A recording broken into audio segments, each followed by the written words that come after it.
during that time, I was taking a barber's course. How are you? I didn't know. I was cutting hair every day.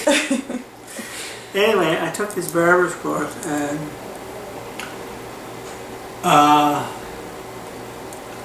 I'd be so tired. This Josh White, our first job was with this, he was called King of the Blues, and in the States is Josh White. And he came to town. Yeah, I remember he had a bass player from New York, played the standard bass. And this Howie Bateman, who was the manager, asked us, we want you to get an act together and be the opening act for Josh White. Oh my God, that was like for playing for Elvis Presley, opening for Josh White. But when he said, put an act together, we knew so little about show music, show, stuff, show business, that we said, put an act together. We can't act. Oh no. We thought it was, he wanted us to get up there and tell jokes and do this. We can't do that. We can't do it. He said, no. Just put some songs together. So we did.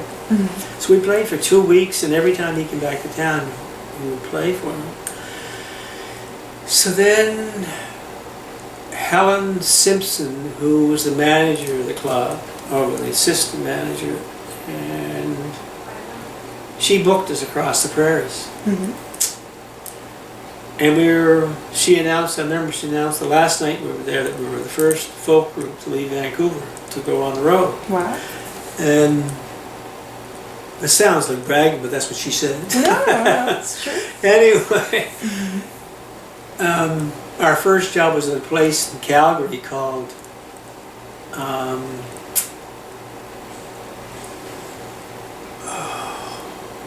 you used to have all the names then, like the Bitter End and the different things. Oh, what was the name of it?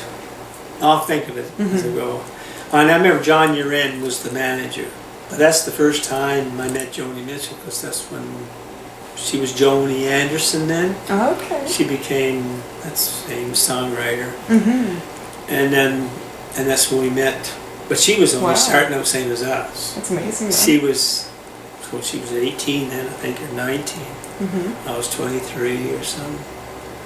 And but we were all in the same boat. Everybody was starving between jobs. And then Will Miller was there, who eventually formed the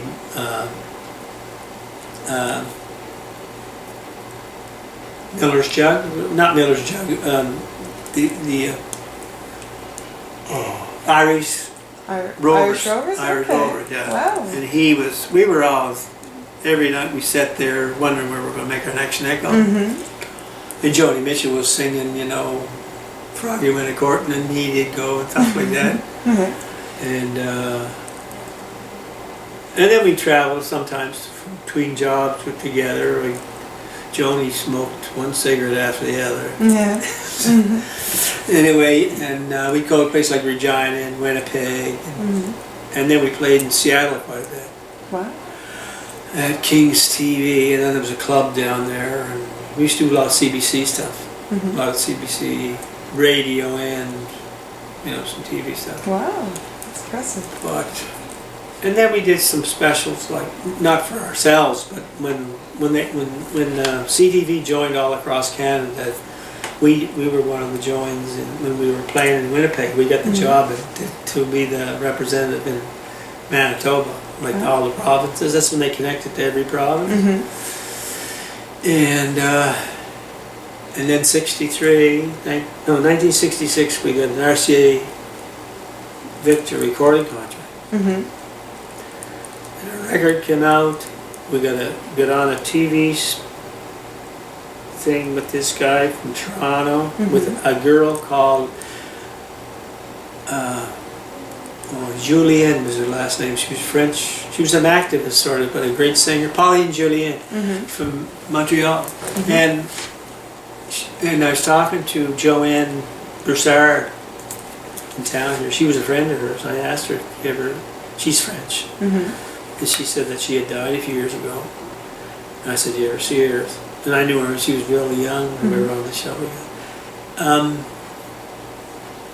And getting on this show with this guy, with her, was dependent when our first RCA album would come out.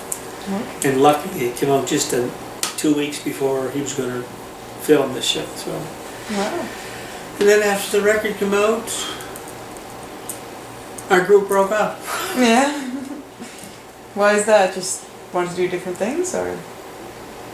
No, the girl went off to Winnipeg and Mm-hmm. stayed there, and then Doogie get married. And Mm-hmm. I remember we were going to go to California and play at a place called, was it the Bitter Inn? No, that's the New York. And Doogie get married, and we had the contracts all signed, and the guy wrote back, he was mad in the wet hand.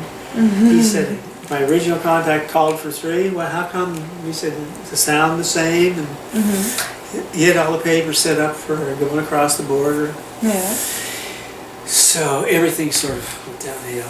So I worked on my own as a single, worked with any groups that Mm-hmm. was looking for a fiddle player. And I taught myself in 1963, Doogie and I bought a banjo. I taught myself to play the banjo Wow. and the finger style of guitar. Mhm. We didn't know anything about finger style guitar. Mm-hmm. All we did was flat pick. Yeah. So we should have learned from somebody, but we taught ourselves. So I learned to play some bluegrass and then banjo, and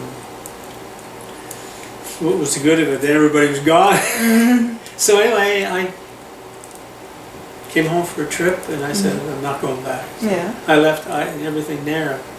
I called my brother, and I said, everything I got there, tires, I had brand new tires, I'd give it to anybody who wants them. So Really? I didn't go back.